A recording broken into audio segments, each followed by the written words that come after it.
So, ladies and gentlemen, let us begin this next session where we're going to be discussing climate change adaptation.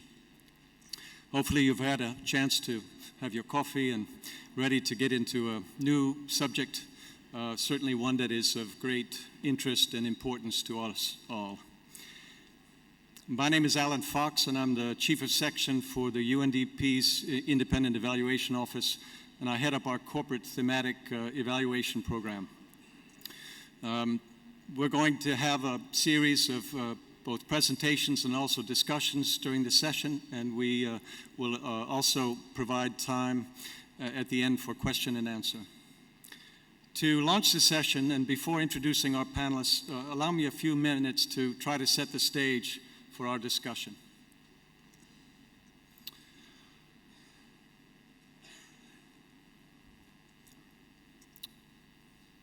The climate is changing, and the evidence is undeniable.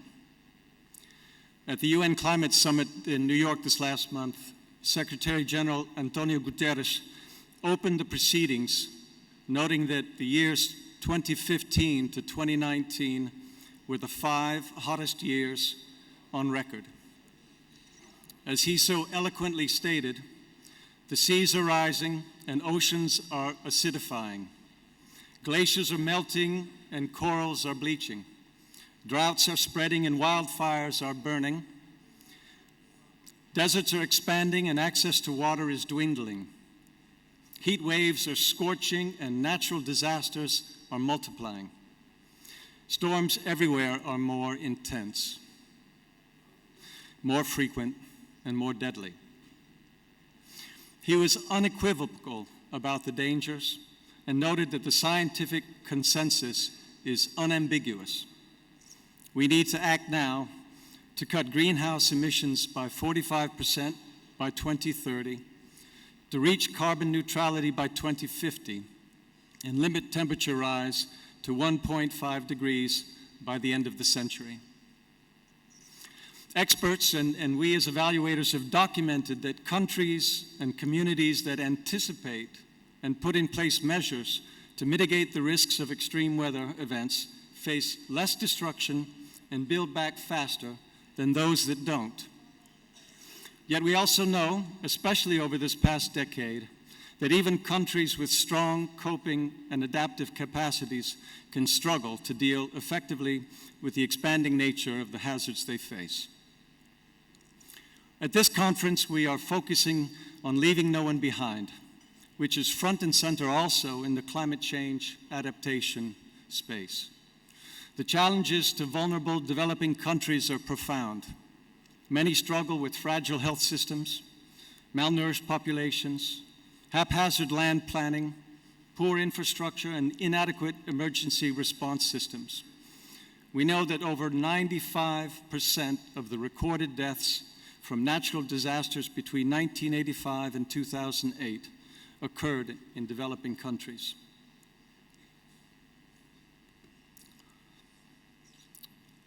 Sustainable Development Goal number 13 on climate action has 5 global targets.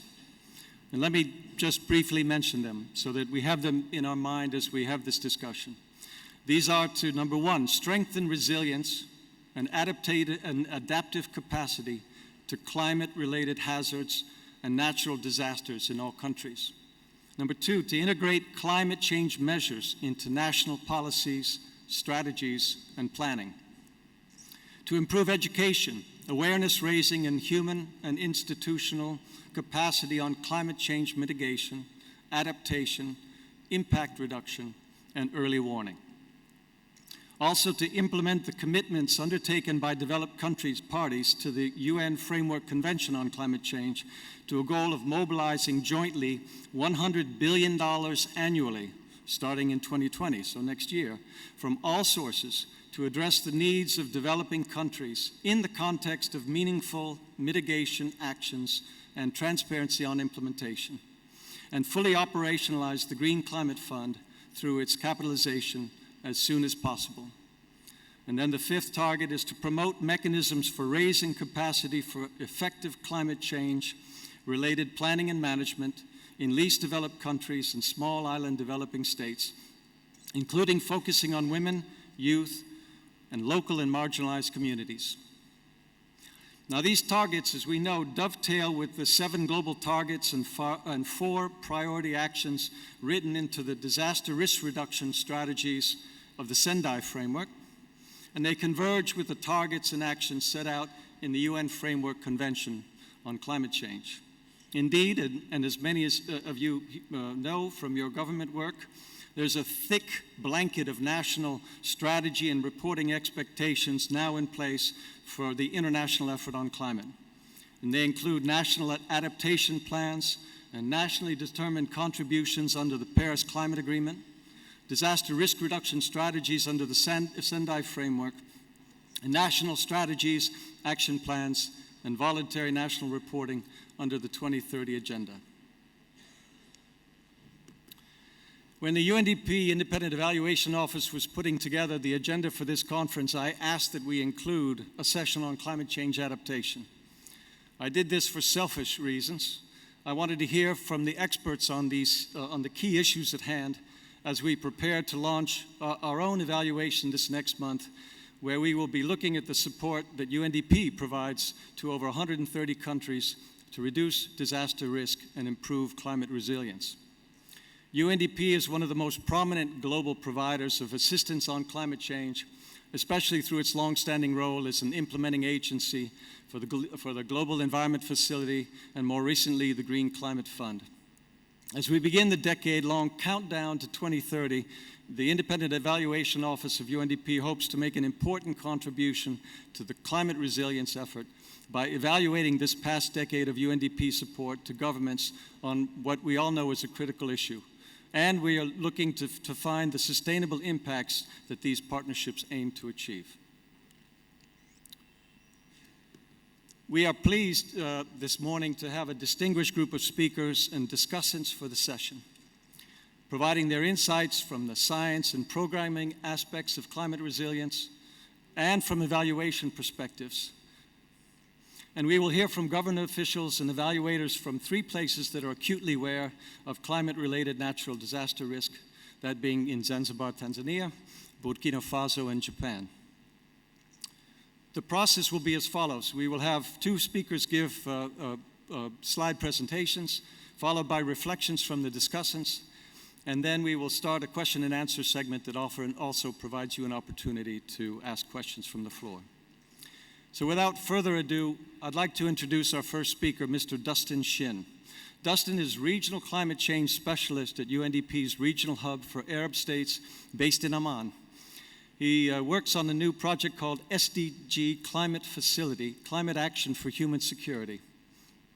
He joined UNDP from a previous experience with the Global Environment Facility in Washington, D.C., where he was the technical program manager for climate change adaptation projects in the Anglophone Africa region. At the GEF also led an annual monitoring review for the Least Developed Countries Fund and the Special Climate Change Fund, 2 trust funds exclusively dedicated for adaptation. Dustin has worked with the World Bank in Sudan to implement several environment and natural resource projects and has also worked for the Green Climate Fund. Dustin, I ask you to go ahead and start your presentation.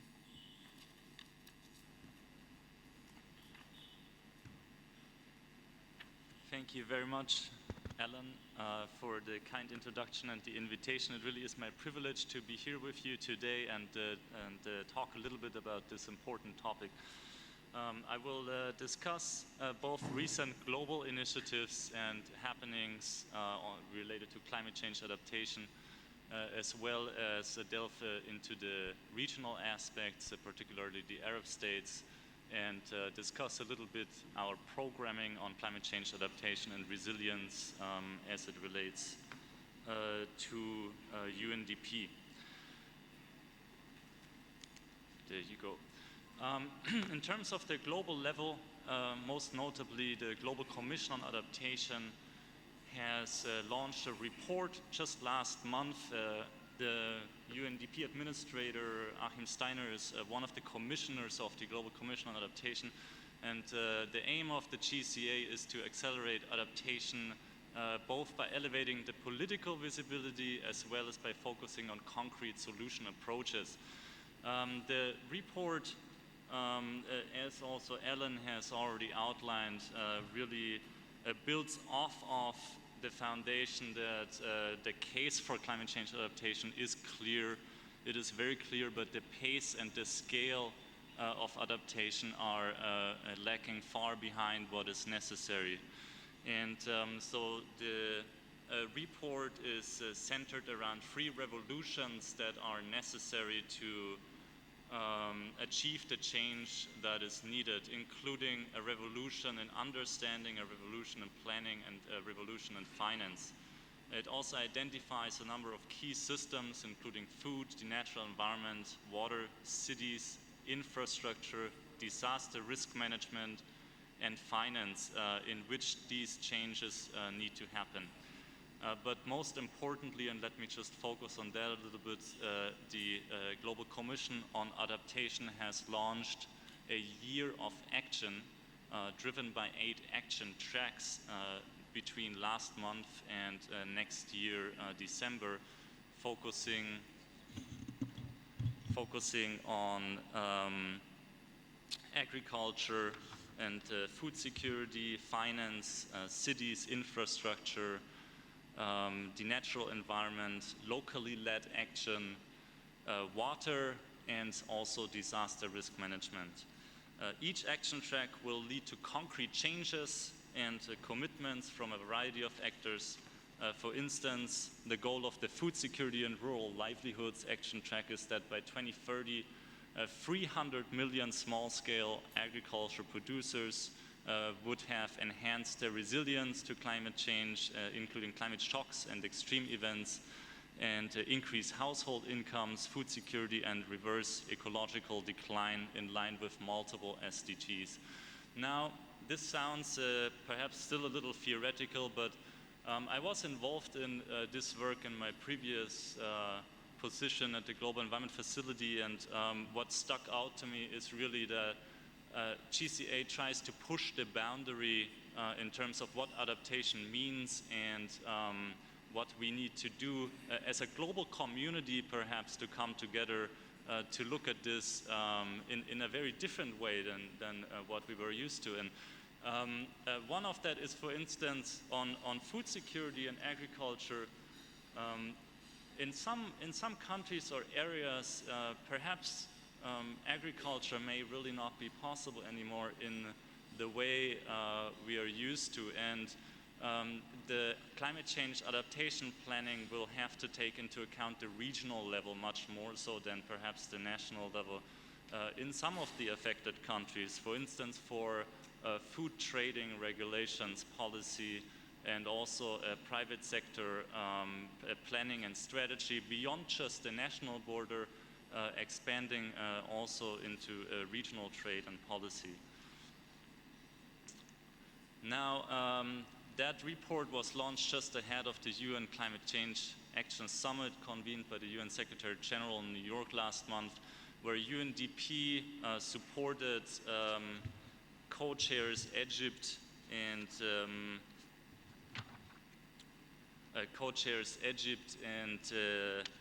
what's the other one? We had co-chairs Egypt and the United Kingdom together with Bangladesh, Malawi, the Netherlands, and St. Lucia to develop a call for action on climate and resilience, which was endorsed by 117 countries and 86 organizations and institutions as of last week.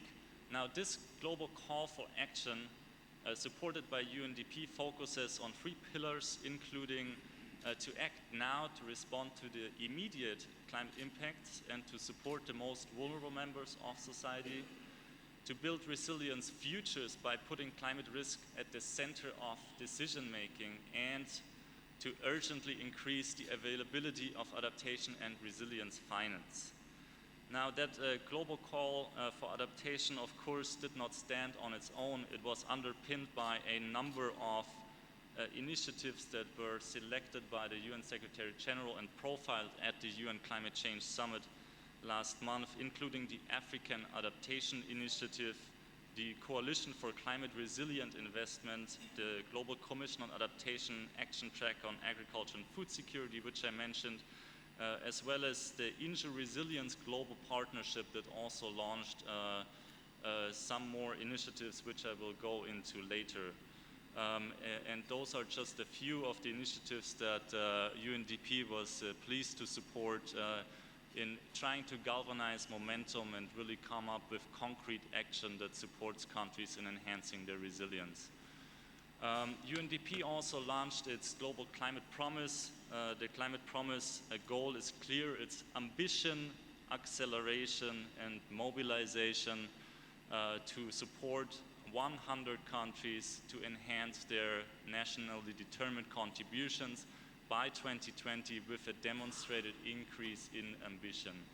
And for that, UNDP avails a menu of services which can be drawn upon by interested countries, including to build political will and societal ownership, to review, align, and update existing targets, policies, and measures. And that also includes the assessment of NDC, SDG alignment and linkages, which is being discussed here today, to align NDC actions with the Sustainable Development Goals, both in terms of synergies and also potential trade-offs. Finally, the menu includes the incorporation of new sectors, assessing costs and investment opportunities, and the monitoring of progress and the strengthening of capacity to monitor progress for transparency under the Paris Agreement. Now, here you can see global programming for climate change adaptation implemented by UNDP together with our key partners here. You can see funding sources include the Adaptation Fund, the Global Environment Facility, and the Green Climate Fund. We have secured almost $1.2 billion for 124 projects that support 99 countries, including 44 LDCs and 19 SIDs. And in addition to that, we have $1.35 billion worth of projects for 104 projects under development. In addition to this concrete on-the-ground support to the most vulnerable people, we also support policy action. That means mainstreaming of climate change into development plans and processes. That's both at the national, regional, and local levels. Here at this slide, you can see UNDP support to countries for accessing funding to develop national adaptation plans. This is critical in support of the objectives of the Paris Agreement in order to secure medium and long-term development resilience. As you can see, we have secured almost $71 million for 21 national adaptation plan projects that support 75 countries, including 31 LDCs and 16 SIDs. In addition to that, we have $71 million for 34 projects under development at this point in time. Here you can see the Arab states region in particular, where funding was secured for 11 countries, including 4 LDCs. We have currently 8 projects under implementation with $72.5 million from our partner funds, and $179 million under development for another 17 projects that will hopefully be launched at some point in the near future. That's the last regional slide for Africa, and you can see that Africa has secured $392 million for 36 countries, including 28 LDCs and 4 SIDs, with the support of UNDP and its partner vertical funds. In addition to that, we have almost $640 million of worth of projects under development, which we also hope to launch very soon. Now, maybe more importantly is what we are spending these resources on. What is it that we're actually doing in terms of climate change adaptation on the ground. And so here you can see, broadly speaking, we have 4 signature solution focal areas. Those include cross-sectoral resilient livelihoods, fostering resilience for food security, ecosystem-based adaptation, and climate-resilient water resource and coastal management. Those are on-the-ground resilience and adaptation projects that are aimed to support the most vulnerable people in coping with the impacts of climate change. And you can see that we also do policy work, integrated policy and planning for climate resilient sustainable development, which is cross-cutting, can be standalone, but usually comes in an integrated fashion as part of these signature solution focal areas. And we have a number of cross-cutting initiatives, including climate information, access to markets, disaster risk reduction, and enterprise development. So this slide is really just to show you a breadth of the variety of climate change adaptation actions that we're privileged to support in countries around the world. And I won't delve into each of these signature solution focal areas, but if you just bear with me to highlight the first one, which is cross-sectoral resilient livelihoods. Here you can see our spread and the kind of activities that are supported under this signature focal area, which are listed on the slide and include the support to entrepreneurs and micro, small and medium-sized enterprises, with a special emphasis put on women entrepreneurs to create new businesses, diversify business activities, or improve the resilience of other ongoing activities. We support houses and public infrastructure, such as roads and markets, to be made more resilient, promote agriculture on-farm, fisheries-related income diversification, diversification to different forms of off-farm harvesting systems, such as timber and non-timber forest products, as well as livelihood diversification by off-farm, non-forest income-generating activities. So this is just an overview of one of the signature solution focal areas. In addition to there are 3 others, and if you have questions on those, please do ask or reach out to me after this presentation. To make this a little bit more concrete, here is a project example funded by the CHEF Least Developed Countries Fund with $8 million and co-financing amounting to almost $65 million in Somalia. This project here has exceeded its target of number of households by 170%, and covered 19,500 households that now have enhanced livelihoods through access to water, improved ecosystem services, and reforestation. The project is much broader than that, though, because it also initiated a program for a new master's degree at a local university on climate and environment specifically, which was something that's not very common in Somalia before. And we had successfully enrolled 30 students in the first year of the program, and the government has graciously agreed to continue funding this program for long-term sustainability after the project completes. The project also rehabilitated 11 boreholes, benefiting up to 45,000 people for enhanced water resource management. Now, while that may sound a little theoretical, to make this more tangible, on this picture, you see Mohammed Ismail and his family who have walked 600 kilometers to reach this water source that you can see on the picture. That water comes from a sand dam that was also put in place with support of this project. A very simple measure, a simple sand dam, nothing too complicated, very cost efficient, but very effective in terms of helping vulnerable people adapt to the impacts of climate change, in this case, seasonal drought. And Mohammed Ismail and his family brought all their livestock along from over 600 kilometers, most of which unfortunately didn't make it, but some made it, and they established a new livelihood around this little pond there that was created by the water dam.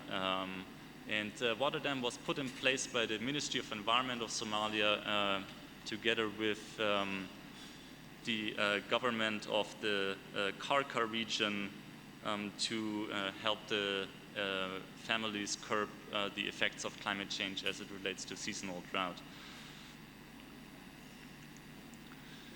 And what has become clear in this example in Somalia is the interlinkages, the complexity of the interlinkages of the climate impacts with different sectors and a number of fragility challenges, in particular in this region. So climate change is exacerbating existing multidimensional fragility challenges. And here I think it makes sense to scale a little bit further down into the Arab region, since this is so current and prevalent here. The Arab states represent 14 of the world's 20 most water-stressed countries.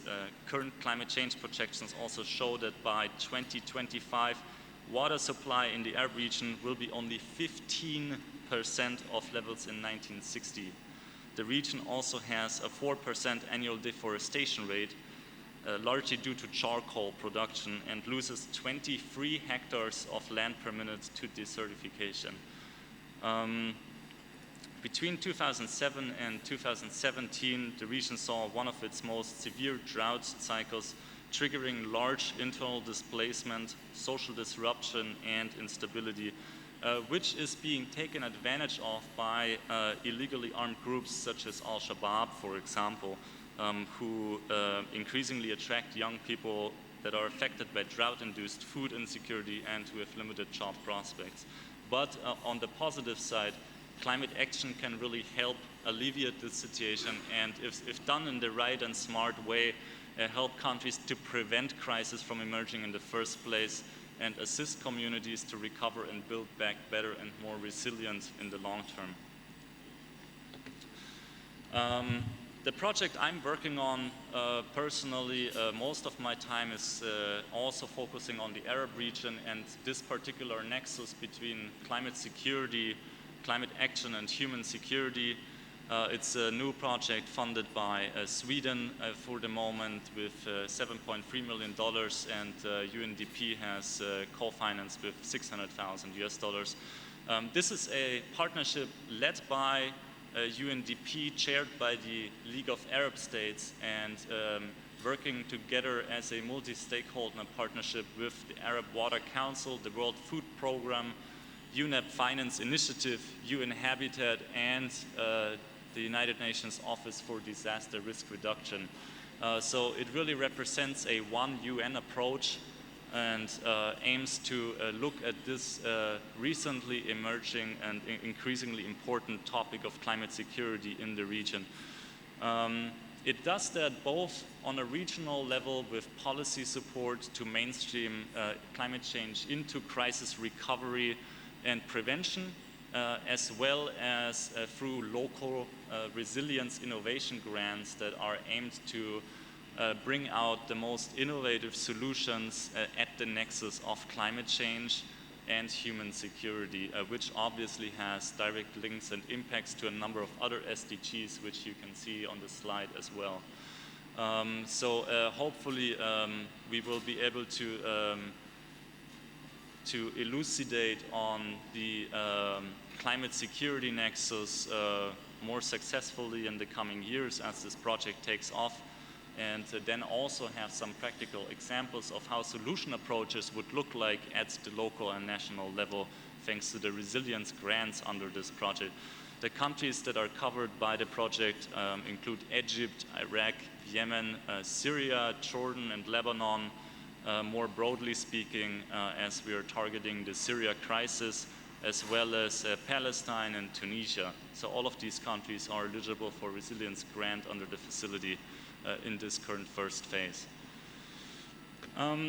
Reflecting a little bit on the role of private sector, and I hope, Alan, you will bear with me if I take maybe another minute, since one of the Envision contributors was unable to make it. Here is an example on private sector adaptation in Sudan.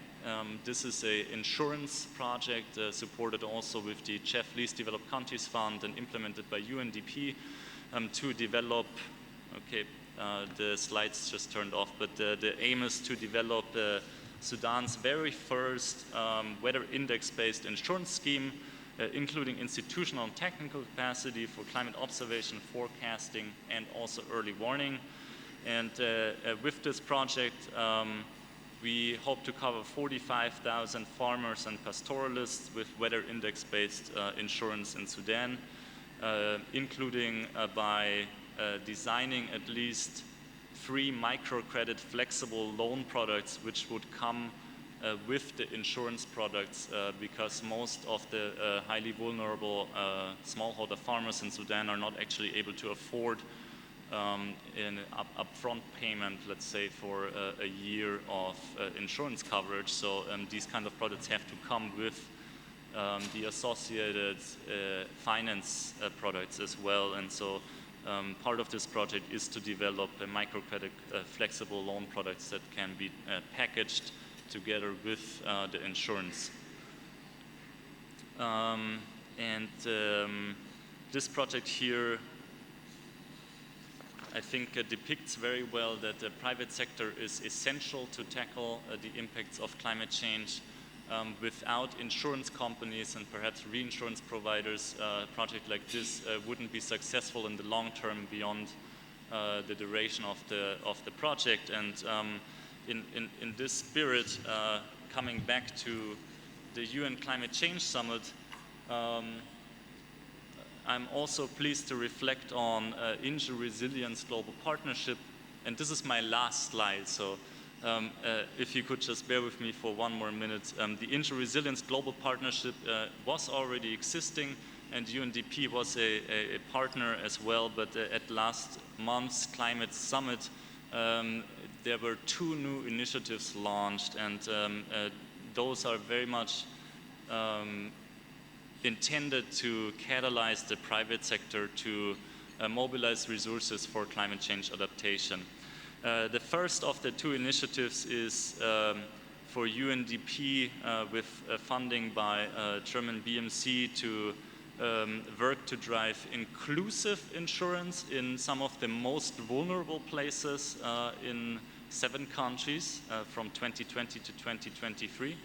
And the other one is aimed at public-private partnership with the help of the Insurance Development Forum to provide technical assistance and risk solutions to 20 vulnerable countries where we would utilize the project implementation capacity and leadership of UNDP, funding by BMC, and the risk management expertise and insurance capital by the Insurance Development Forum to unlock and offer up to $5 billion in total insurance capacity to these 20 vulnerable countries. So this is great news, and I hope this will also be an inspiration for more private sector leadership and action on climate change adaptation going forward. With that, that's all from my side. I am happy to engage in questions later and would hand it back to Ellen for the moment. Thank you.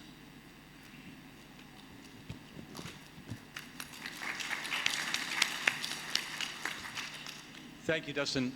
Very useful chance for us to hear from a global perspective and from the programming side much of the very interesting work that UNDP is managing in this area.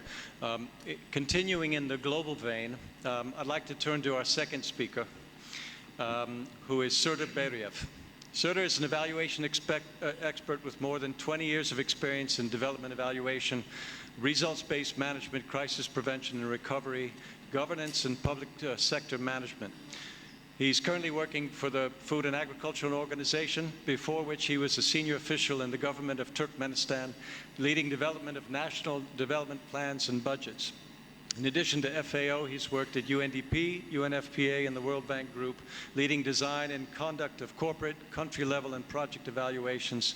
In his current capacity as evaluation officer, he leads a series of strategic evaluations focusing on sustainability and climate action, evaluation of partnership strategies, and country programs and global initiatives. Serdar, please. Thank you very much. Thank you, Alan, for this great introduction. And thank you for the opportunity to represent the United Nations Food and Agriculture Organization in this important conference. I would like to provide a little bit of context for FAO work on climate action. Climate change alters the basics of productive ecosystems, impacts on natural resources, and affects food security, livelihoods, and sustainable development.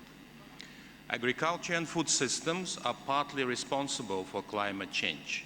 I mean, recent estimates range up to 20% of greenhouse gas emissions from agricultural activities. But at the same time, appropriate actions to ensure sustainability in agriculture and food systems, forestry, and fisheries can actually mitigate greenhouse gas emissions and promote climate change adaptation. 90% of countries today, in their intended national determined contributions to climate mitigation, refer to agriculture, land use, and forestry sector in their mitigation and adaptation contributions.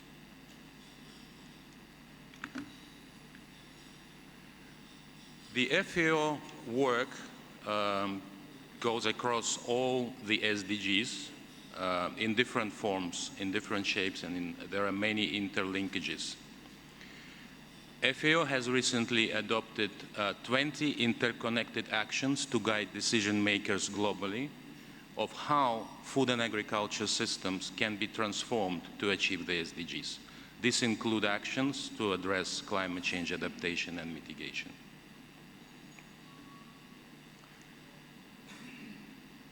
Estimated 25% of the project portfolio of FAO are dedicated to or significantly associated with climate change work.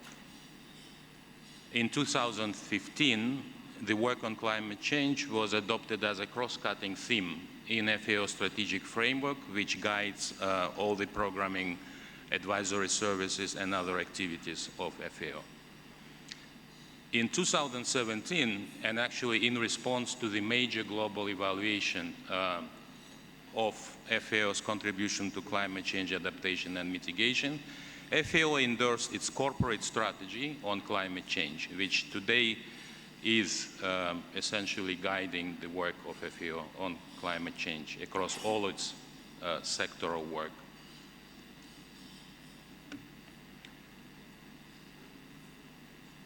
I would like to provide highlights from several recent evaluations that included assessment of climate change, climate action related work of FAO. You will see this on the slides: evaluation of FAO contribution of integrated natural resource management for sustainable agriculture, evaluation of FAO contribution to climate change adaptation and mitigation, and several sectoral evaluations, which includes evaluation of the global agenda of action in support of sustainable livestock sector development, FAO forest and farm facility evaluation, several country program evaluations, which also include evaluation in the Arab Republic of Egypt, and various country level and project and program evaluations.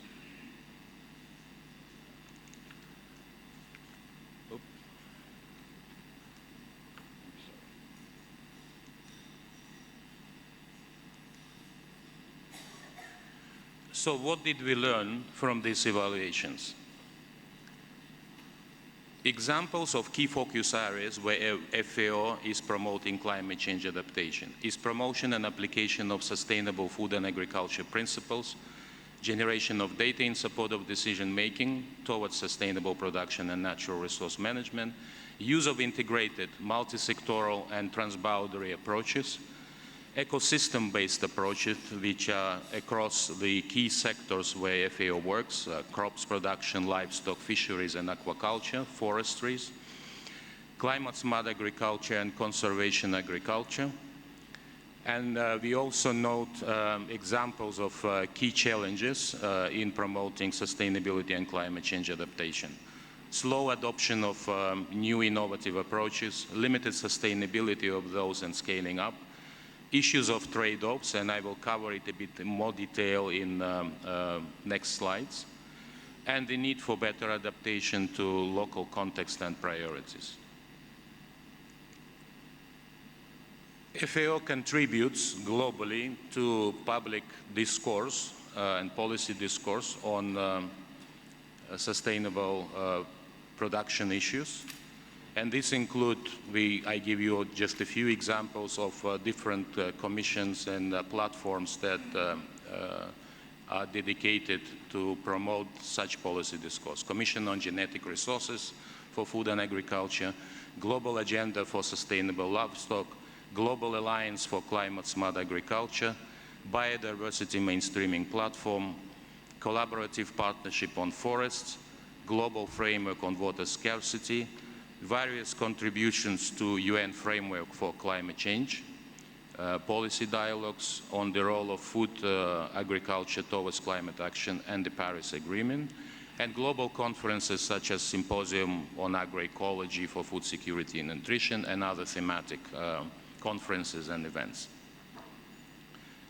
Sorry, do I hear that the voice is a bit breaking, or is it? It's fine. Okay.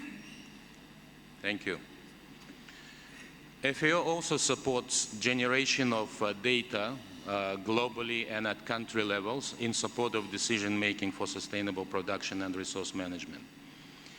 There are global and strategic knowledge products, which many of you may know, such as State of Food and Agriculture, State of Food Security and Nutrition, State of World Fisheries and Aquaculture, State of the World Forests.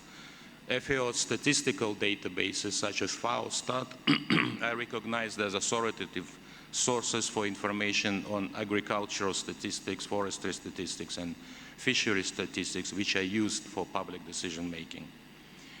FAO also uses open data source based on Google Earth to assess national efforts in gathering, producing, and disseminating information on the state of forest resources, which is also used for international reporting within the framework of different conventions and programs, including RED, monitoring, reporting, and verification, and FAO forest resource assessment. There are also specific tools. I'm just giving one example, which is a modeling system for agricultural impacts of climate change, a software to stimulate potential scenarios of climate change impact on agriculture, which was recently piloted in Morocco and now is rolled out globally. FAO has increasingly promoted multi-sectoral approaches for sustainable food and agriculture since 2014, when the Sustainable Food and Agricultural Principles were adopted by FAO for its global work.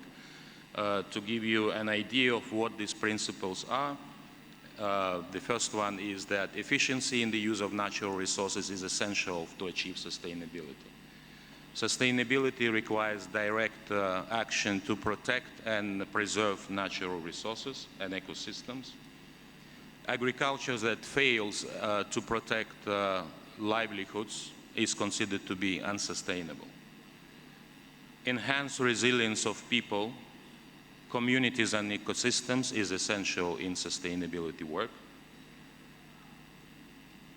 And sustainable food and agriculture system require responsible and effective governance systems. So these approaches have already been used in national planning frameworks in some countries.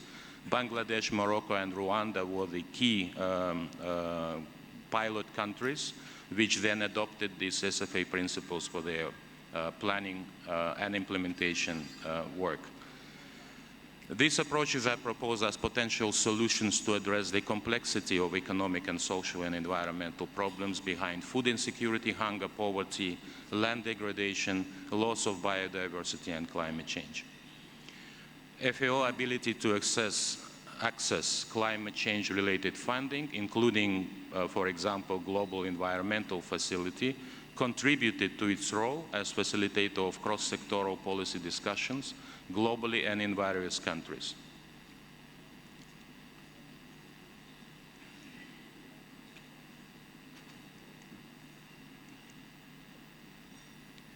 FAO is increasingly using conservation, agriculture, and climate-smart approaches in promoting sustainability and climate change adaptation. However, these approaches have been adopted at a very slow pace and with limited scale-up. This was particularly very slow in food insecure and vulnerable regions of sub-Saharan Africa and Southeast Asia, and barriers to adoption include lack of land tenure security, limited property rights, low levels of investment and support for agricultural research and extension, and high operational costs included in these investments. Conservation agriculture approaches used in Morocco resulted in reduced use of mechanized labor, lowering labor and energy costs. However, investment costs were required to purchase required equipment and herbicides, for example. Climate-smart techniques require a long-term approach to see the benefits. Adoption was also challenging for farmers, as it involves special expertise and knowledge for new systems to actually be effective in managing crops and management of land. In Zambia, adoption of conservation agriculture faced barriers of labor-intensive techniques, again, high costs of inputs, particularly herbicides, and limited market opportunities.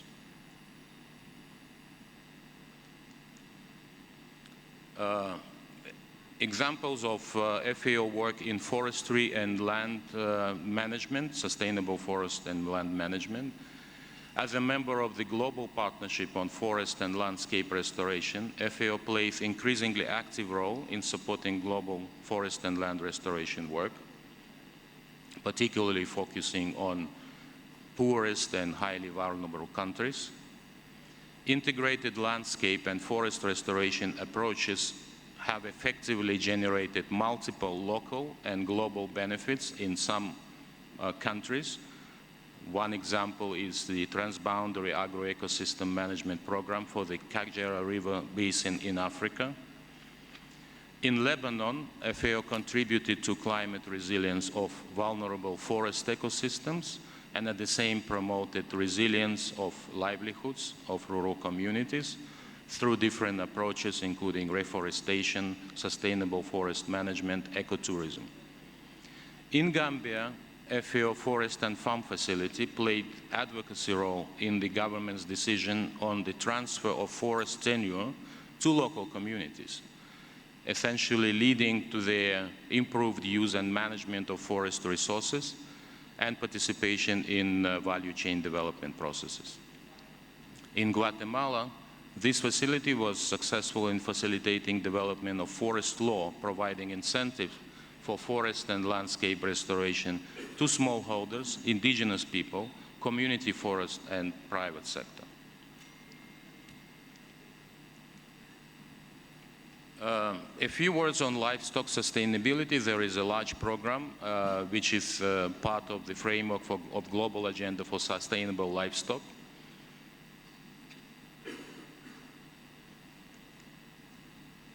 FAO also works on addressing water scarcity through sustainable resource management, and this is particularly relevant to the region of Middle East and North Africa.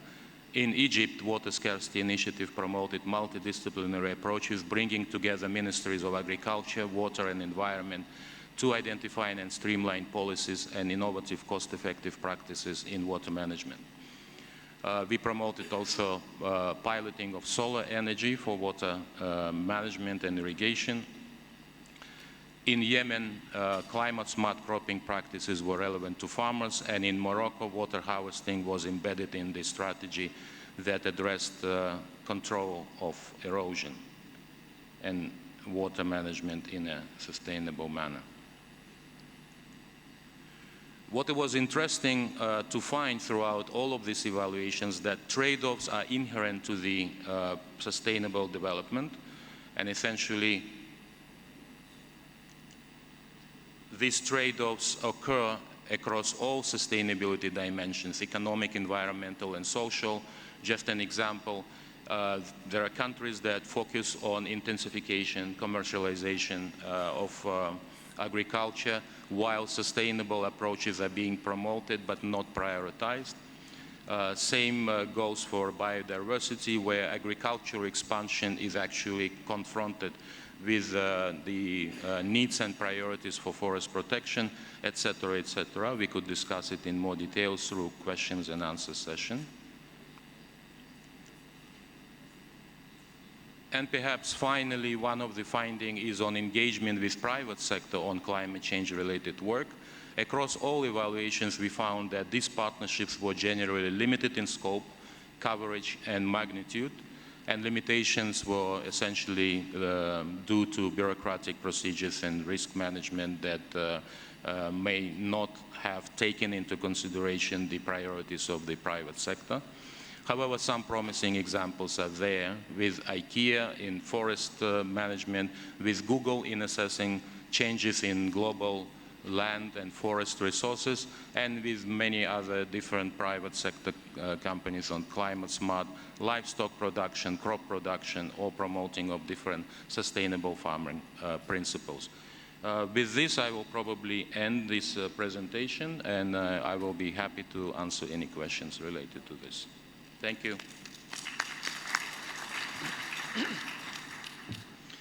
Thank you, Serdar. Very useful and important information, and quite interesting in terms of some of the trade-offs that you've come up with on sustainability as you found through those various aspects.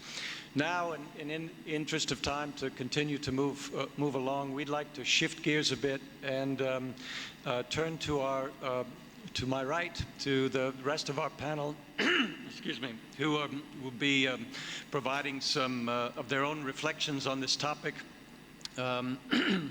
First, I would like to introduce Mashabo Komisamar, who is Commissioner for Monitoring and Evaluation at the Zanzibar Planning Commission in Zanzibar, Tanzania.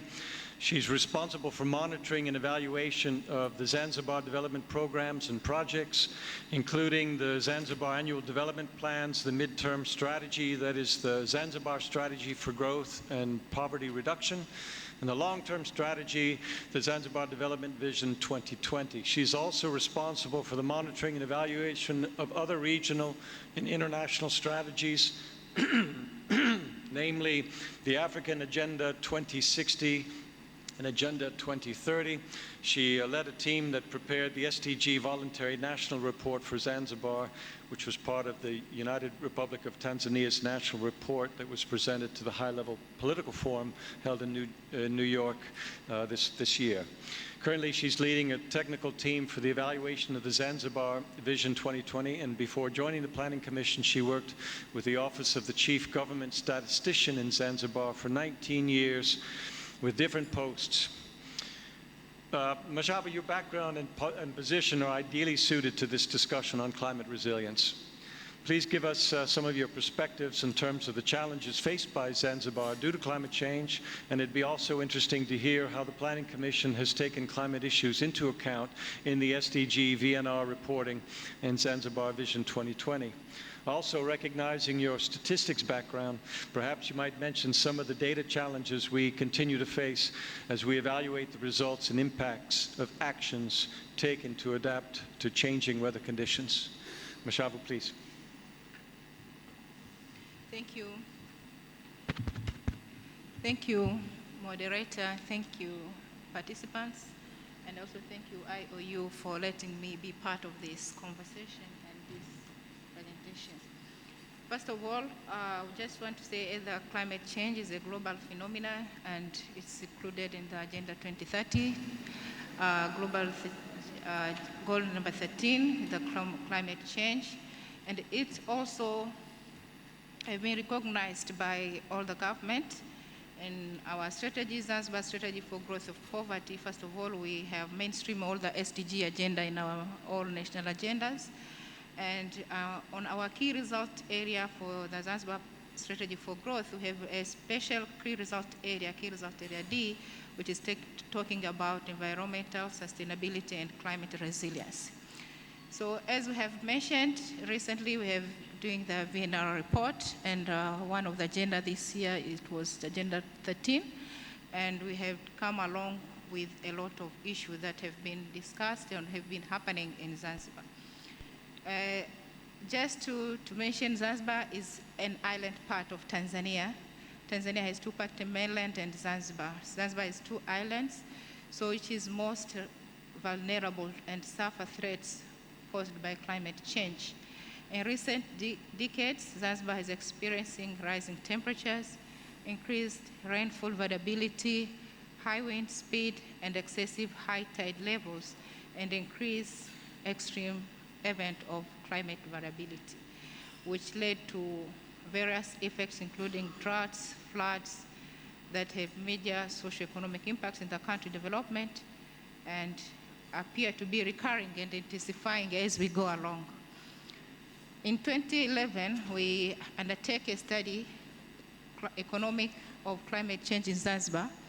Among the summary of findings, it had been shown that recently, over the 30 years, the temperature has been rising, the minimum and maximum, because the maximum temperature for Zanzibar, it was normally 33 degrees, but now have been rising up, and sometimes it reached up to 39 degrees. And the rainfall also are unstable. Sometimes we have heavy rains. We may find that the rain for what is supposed to be rain for the whole year can be all fall in one day. We may find in some time we had recorded 172 millimeters of rainfall within 3 hours. Or the other time we have recorded 212 millimeters of rains in 7 hours consecutive. So these also pose challenges, loss of life, loss of households and other infrastructures. And also sometimes the rain is not coming at all, so this is also cause a threat because many farmers are depending on rain-fed irrigation.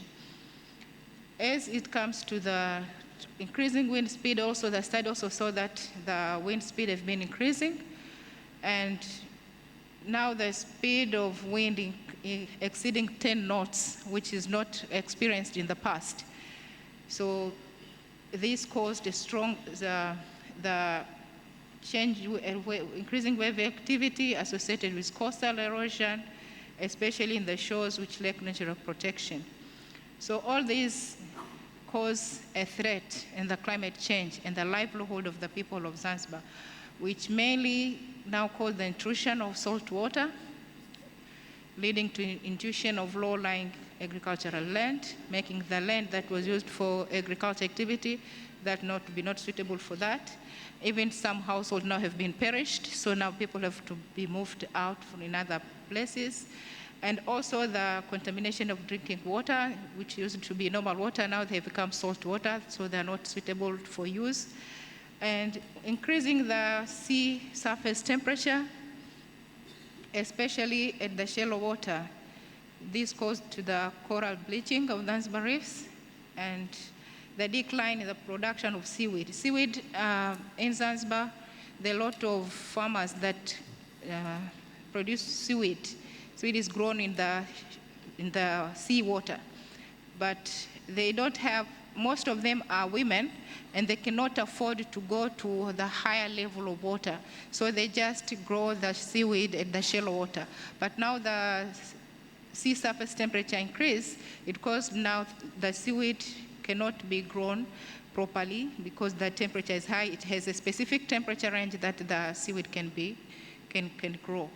And also there are some, they said the farmers, they experience some diseases, skin diseases, because of this intrusion of salt and other things. So this made them to be vulnerable, especially those depending on these activities.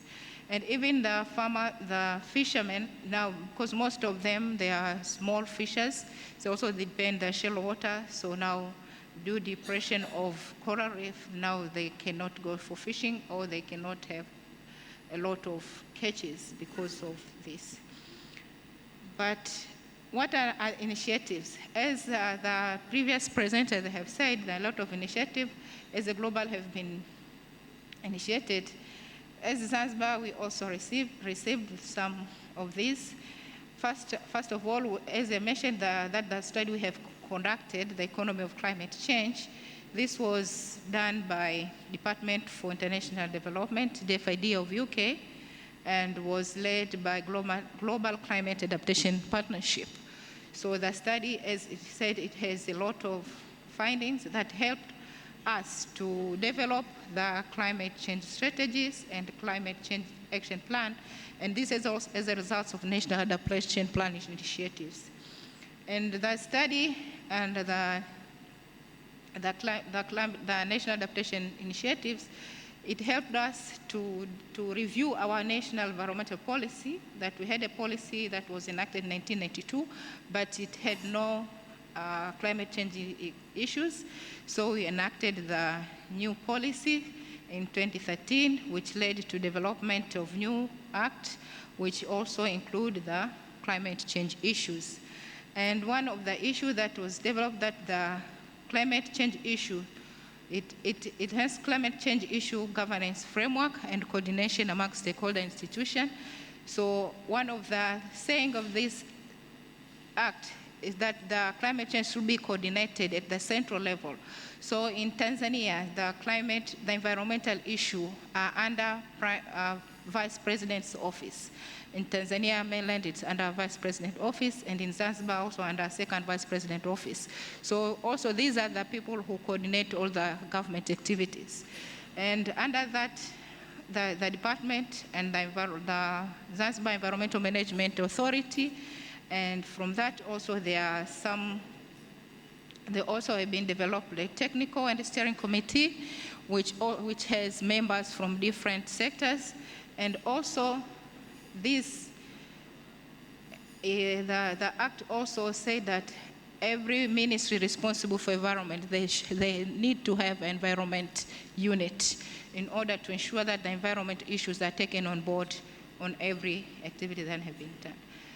So the Zanzibar climate change strategy also has 5 priority areas: building climate information capacity, disaster risk management, a resilient settlement, resilient coastal and marine area, climate smart agriculture that have been mentioned by Mr. Serdar, sustainable forestry and energy electricity, and also sustainable of low carbon intrusion. And also have 4 strategic priority: capacity building, low and no regret option. That means to have a win-win situation, to mainstream intervention of climate resilience in all plans, addressing future challenges. And among all this, we have been taking a lot of initiative and activity and project, like we have the Red Plus initiative in Zanzibar that led to initiate, manage, and to establish 57 community forest management agreement that deal with the forestry in their area. We also construct some dikes to those areas that the seawater is coming to the land. So these dikes are helping to minimize the water that is coming to the land, especially in those agricultural areas. And also we construct the dikes, almost about 1,840 meters in different areas across the islands. And also we have constructed seawalls about 420 meters in different areas. And also through the Least Development Fund project, we managed to plant mangrove of about 270 hectares of mangrove have been planted. And through the Adaptation, African Adaptation Program, which was supported by Japanese government through UNDP.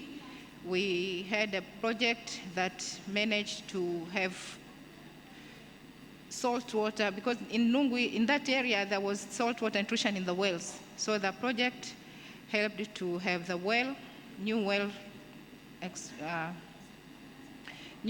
and to supply water, clean and safe water to the community, which serve about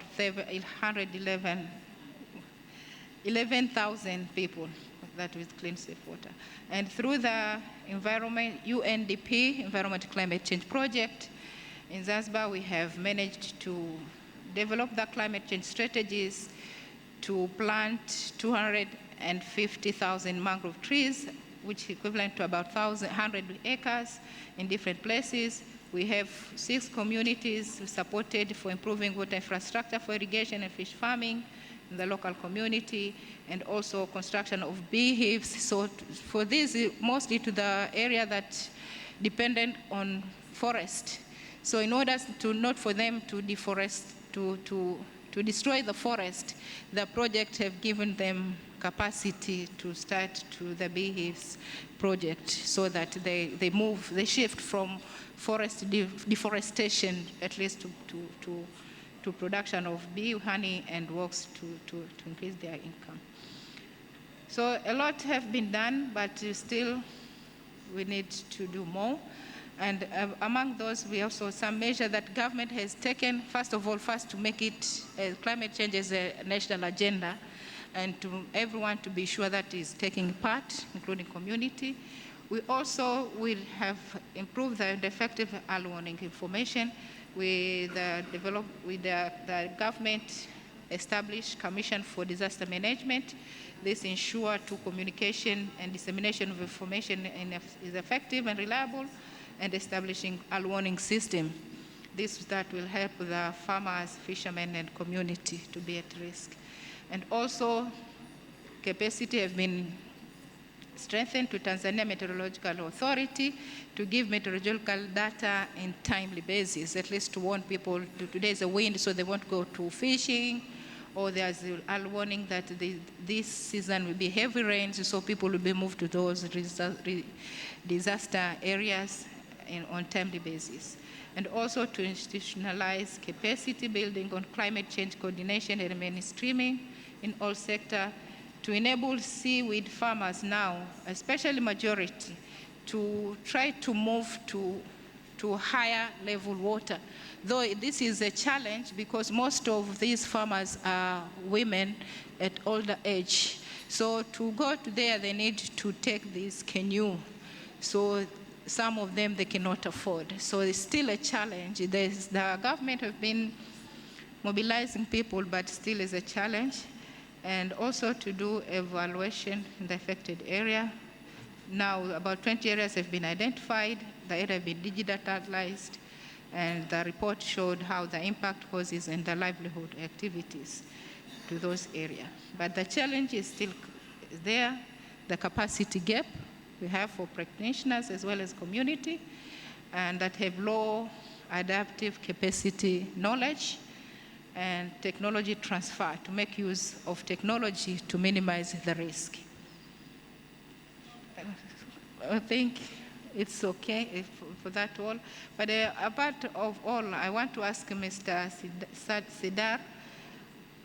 First, as you mentioned, that data challenges. We have data challenges, especially on the environmental statistics. So how FAO can help, how are they are within the merit to help the small countries to develop statistics on daily basis or on timely basis to ensure that the climate change initiative are taking place and the mitigation are on timely basis. And also on the evaluation they've conducted, I want to know how the evaluation on these small island countries like Zanzibar, how does it say it, especially on the vulnerability of smallholder farmers and fishermen, to ensure that they are not left behind in the climate change issues, and they also helping the economy of their countries. Thank you.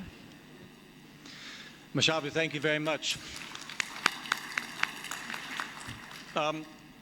I hope that you will all indulge us with a little bit of extended time, seeing as how we started this session about 20 minutes late, because I want to have the opportunity for our two additional discussants to make some comment from their experience.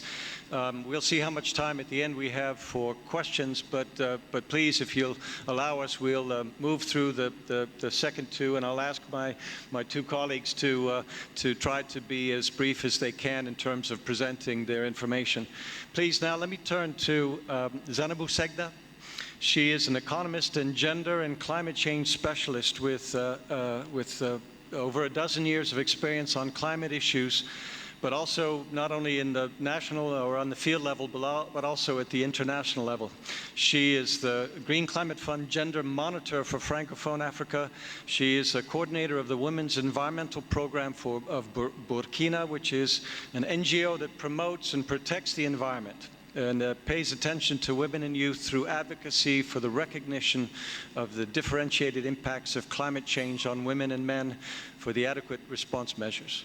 It's a pleasure that we have Zainabu with us. In addition to the challenges that are being faced in Burkina Faso relating to climate, we're especially interested to hear on some of the gender aspects of climate change programming and how we need to continue to change our thinking on climate change adaptation to ensure gender equality and the attention to leaving no one behind. Please, Zainabu.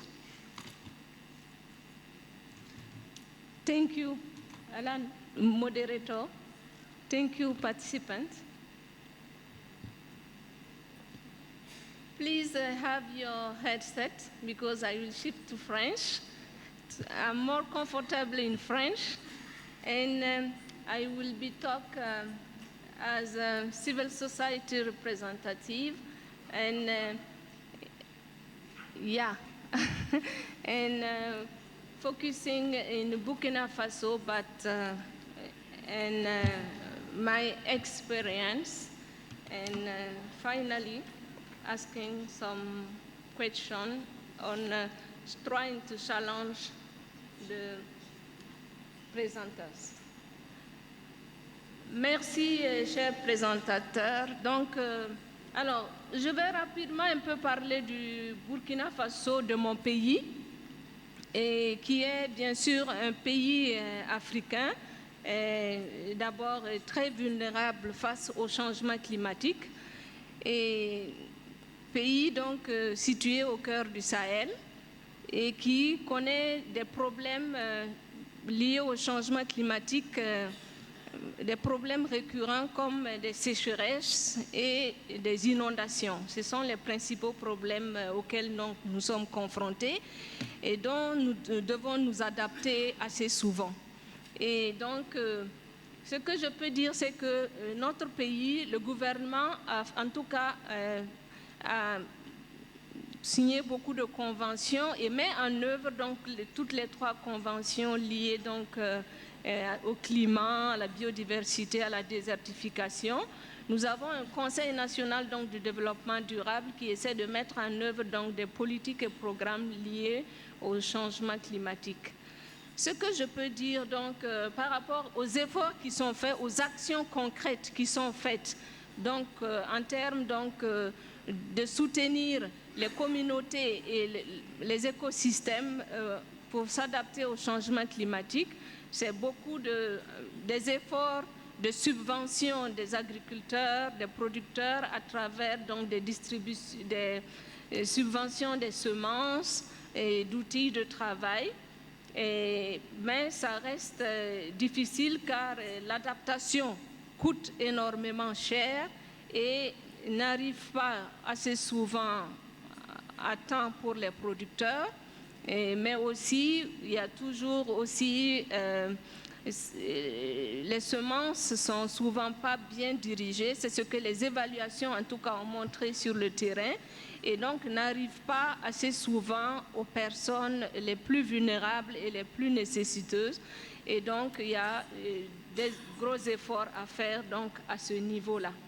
Alors, et ces personnes les plus vulnérables et que nous retrouvons en général, ce sont les femmes et les jeunes, et donc qui sont pourtant des acteurs sur le terrain, des actrices pour le dire avec précision, parce que près de 70% de la production alimentaire est faite par des femmes. Quand on prend les chaînes de valeur de la production agricole, c'est-à-dire la production, la transformation, la commercialisation, elles sont faites par des femmes et avec des moyens difficiles, dans des conditions difficiles, et donc cela demande donc des soutiens, et donc ce qui reste une tâche assez difficile pour le pays. Alors, je voudrais donc saluer les efforts du PNUD, qui depuis de longues années soutient le Burkina, en tout cas pour l'adaptation, et qui a dû repêcher depuis les PANA sous la Convention, fait beaucoup d'efforts donc pour appuyer le Burkina en termes d'adaptation. Et donc, ça m'amène à poser un peu, d'interpeller les actions par rapport à un soutien, en tout cas du PNUD, sur des actions qui ont été citées ici. L'interpellation, c'est surtout s'assurer que les actions sous forme de financement climat puissent arriver à toucher les plus vulnérables.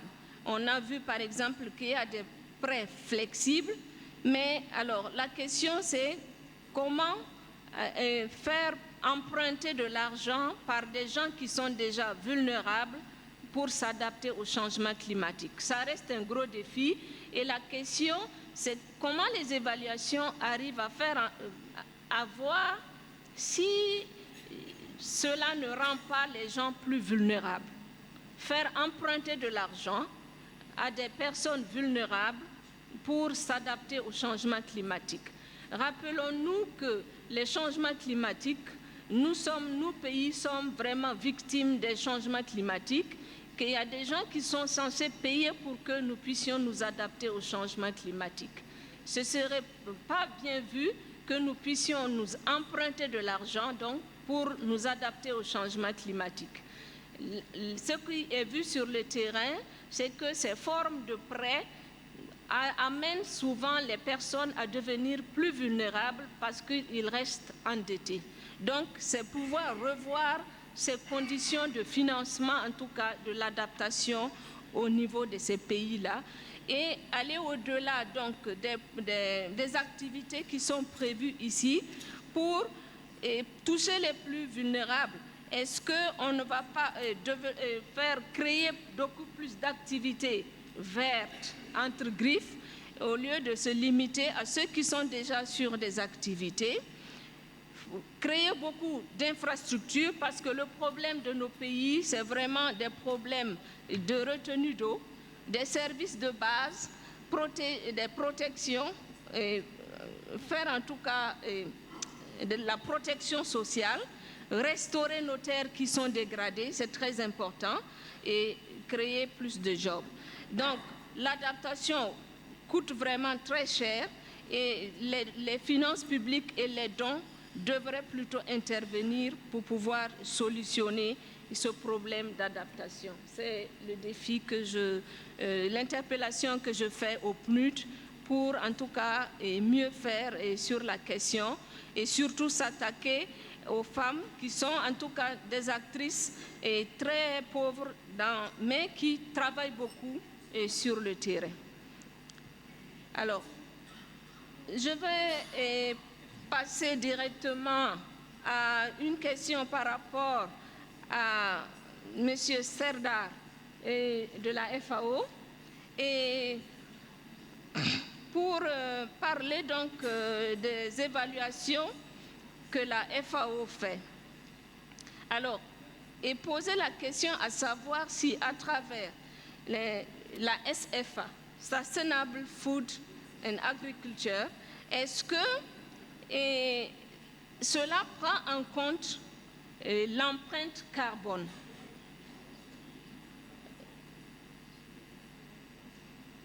est-ce que cela, l'empreinte carbone de la mobilité alimentaire? Je veux dire, est-ce que la FAO ne va pas, en d'autres termes, faire la promotion de la transformation et de la consommation des produits locaux au niveau des pays? Parce que si, par exemple, je prends l'exemple du Burkina Faso, où au mois de décembre, de janvier, où nous produisons beaucoup d'oignons qui pourrissent sur les champs, et quelques 3-4 mois après, nous sommes obligés d'importer des oignons des Pays-Bas pour manger. Ces oignons qui arrivent ont une grande empreinte carbone et donc contribuent négativement au changement climatique. Est-ce que cela est pris en compte dans vos évaluations? Alors, ce que je pourrais recommander comme action, c'est au niveau de la FAO, c'est de vraiment mettre l'accent sur le développement des chaînes de valeur agriculture au niveau des pays, en s'appuyant sur la transformation, la conservation, en développant les énergies renouvelables dont on a besoin justement pour faire ces conservations et ces transformations, en faisant vraiment en mettant en œuvre la promotion, le marketing, etc., y compris en touchant des politiques, je veux dire commerciales, pour que les subventions soient révisées et qu'on puisse centrer sur les contextes pays, les spécialités des pays. Voilà à peu près ce que j'avais à dire, pour ajouter au cas africain dont la sœur a parlé, et sur le Zanzibar, et la Tanzanie qui est un peu aussi un pays africain, mais nous avons une autre réalité au Burkina Faso, en tout cas qui fait beaucoup d'efforts avec des stratégies, mais l'adaptation coûte très cher et le gouvernement seul ne peut pas et n'arrive pas à le faire. Il faut vraiment un effort international pour nous aider à nous adapter, parce que la Convention l'a dit et les pays se sont engagés pour. Je vais m'arrêter là, comme on est pris par le temps. Je vous remercie.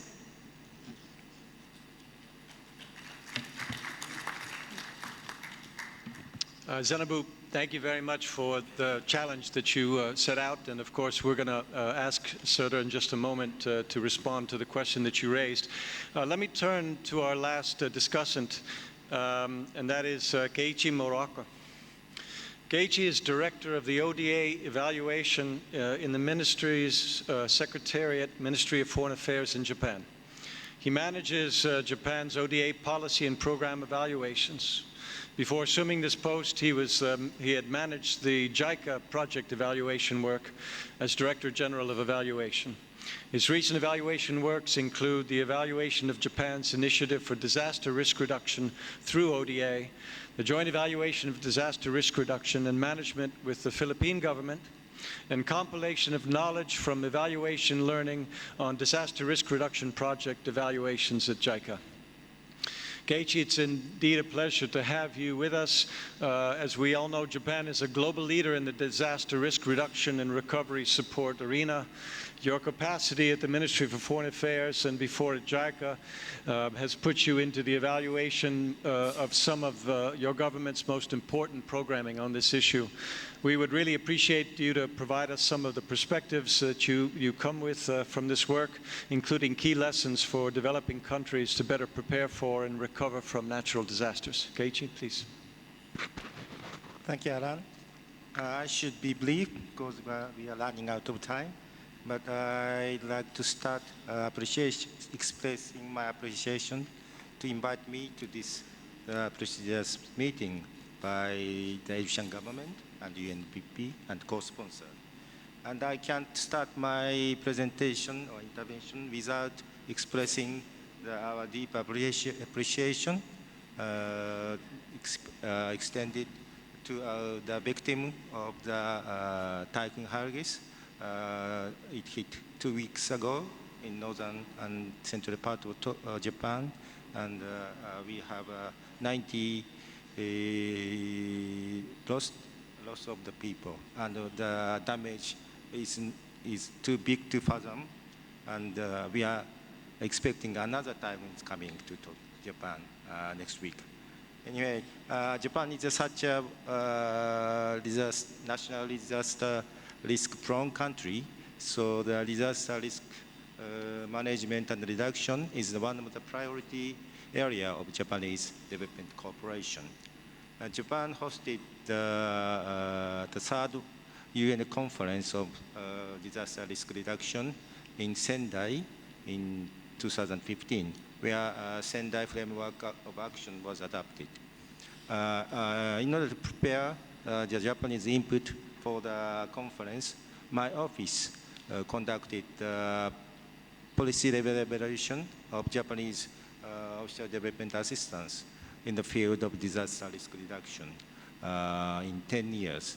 And I just want to introduce you the finding and recommendation of the evaluation team posed to us. There are a few, and I'd like to mention. The one key recommendation is to mainstreaming disaster risk reduction by compiling the disaster statistics and to introduce the disaster risk management system in the country.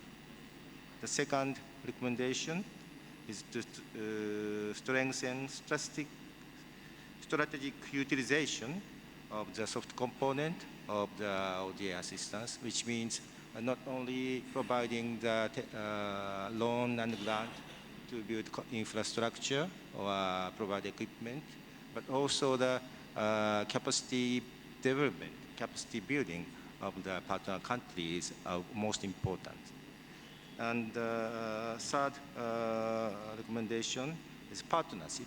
As the many presenters mentioned, that partnership with NGO and private sector increase the resilience of the to the natural disaster risk. And we have also, after this recommendation, we have jointly conducted with the Philippine government on the Japanese assistance toward Philippine national disaster risk management. And since the limited of time, all the report is available in our ministries and Philippine government website.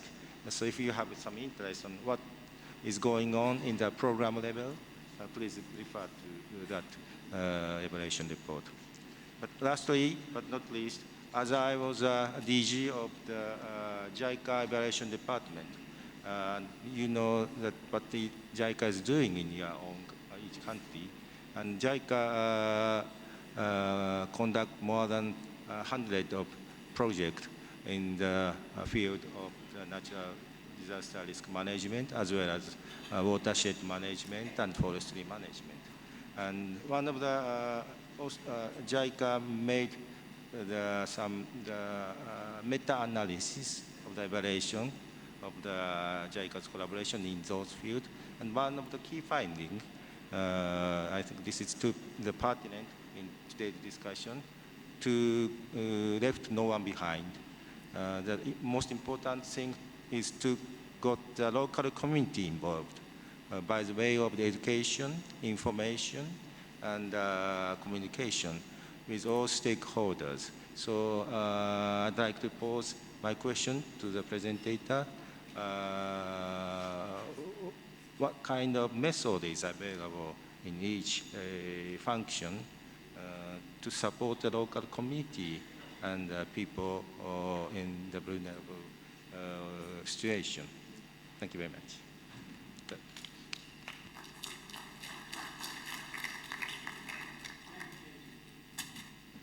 Thank you, Keiichi.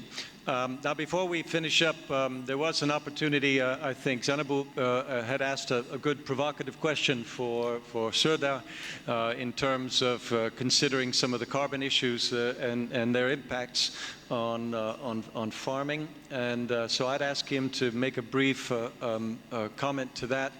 Unfortunately, we've moved into your lunch break, which I know is always very dangerous because people are certainly eager to grab their lunch. So we'll have this question, but I think we'll probably wrap up after Serdar's comment and then would ask each of you, if you have additional questions, to come and speak with us individually on some of the issues that were raised today. I think that'll be the best way forward. So Serdar, let me turn it to you for a response to the question that was posed, and then we'll shortly adjourn. Thank you. Thank you very much, and thank you for the questions posed by panelists. And I'll try to respond based on my best knowledge, because as you know, evaluation take only sample of FAO work on different issues. Environmental statistics, yes indeed, FAO is considered to be a leading organization within the UN system on providing global assessments of forest resources, global fish stock, as well as the changes in land use and land management. And FAO has quite extensive statistics department that focuses on the key thematic areas, including environmental topics. Evaluation of programs in small island developing countries. I know of one that was conducted, I believe, about in 2 years, I think 2 years back, on small island developing countries in Latin America and the Caribbean region, which essentially highlighted the issues of land degradation, which affects millions of people in that region. I also know that there was a global program that includes these countries in the framework of land degradation neutrality. Globally, there are 100 countries that signed to this framework, and FAO, along with other UN agencies and developing actors, support this work and this framework. On the question regarding the carbon loans, unfortunately, I'm not an expert in this area, but I know that FAO does a lot of work on carbon sequestration. Carbon loans are probably more related to the direct bilateral agreements between governments and the global frameworks and the governments that provide these loans and financial resources. With regard to Burkina Faso, we have conducted country program evaluation in Burkina in, again, I believe 2015, looking at the past cycle of 2010 to 2014. Essentially what was highlighted there, that the key issues that FAO was tackling there was food security and nutrition, rural development, and specifically helping farmers to increase their resilience to economic shocks and trying to provide the approaches that could help in a longer term to develop sustainable farming practices that may help to address these issues. I believe climate change was also identified as a key challenge in Burkina. However, the program of FAO was not, I would say, addressing all of the issues related to climate change adaptation. So it was limited in scope. However, there was some important work conducted in promoting the climate change related agricultural practices. I hope this clarifies. Thank you. Dustin, any final comments or any response to the, okay. So thank you all for your participation. I think we applause to those presenters. We did our best to give you a grand sweep of the climate change issues globally, as well as into our individual countries, with an idea of recognizing not only the challenges, but some of the activity and funding that's going on that can help us. Thank you, and we hope you enjoy the rest of the conference, and thank you for participating here.